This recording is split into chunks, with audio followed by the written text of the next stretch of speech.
கோடி அருகே உள்ள சிறக்காடு ஆதி மலைவாழ் பழங்குடியினர் மற்றும் முந்தல் மலைவாழ் கிராம மக்கள் முதலமைச்சர் விஜய் நடித்துள்ள ஜனநாயகன் திரைப்படத்தை திரையரங்கில் கட்டணமின்றி பார்த்து ரசித்தனர். இதுகுறித்த மேலும் விவரங்களோடு இணைகிறார் செய்தியாளர் விஜய் சங்கர். வணக்கம் விஜய் சங்கர், விவரங்கள். சுபா, கடந்த ஜூலை 23ஆம் தேதி தமிழக முதல்வர் ஜோசப் விஜய் நடித்த ஜனநாயகன் திரைப்படம் தமிழகம் மற்றும் உலகமெங்கும் வெளியாகி ஓடிக்கொண்டிருக்கிறது.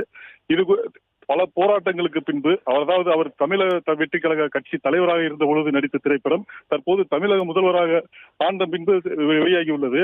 இந்த திரைப்படத்தில் இவர் ஆதிவாழ் பழங்குடியின மக்களில் ஒருவராக நடித்துள்ளார். இந்த திரைப்படத்தில் ஆதிவாழ் பழங்குடியின மக்கள் பங்கேற்கும் காட்சியிலும் பல பங்கேற்றுள்ளது படத்தில் உள்ளது. இதனை பார்த்த இப்பகுதியில் உள்ள சிறக்காடு, அதாவது போடிநாயக்கிலிருந்து சுமார் 14 கிலோமீட்டர் தொலைவில் அமைந்துள்ள சிறக்காடு மலை கிராமம் மற்றும் முந்தல் மலை கிராமம். இப்பகுதியில் சுமார் 50க்கும் மேற்பட்ட ஆதிவாழ் பழங்குடியின மக்கள் வசித்து வருகின்றனர். இவர்கள் ஜோசப் விஜய் நடித்த ஜனநாயகன் திரைப்படத்தை பார்ப்பதில் ஆர்வமாக இருந்தனர். இதை தெரிந்து கொண்ட தமிழக வெற்றி கழகத்தினர் அவர்களுக்கு கட்டணமின்றி அவர்கள் போக்குவரத்து உட்பட உணவு, போக்குவரத்து அனைத்து செலவுகளையும் ஏற்றுக்கொண்டு அவர்கள்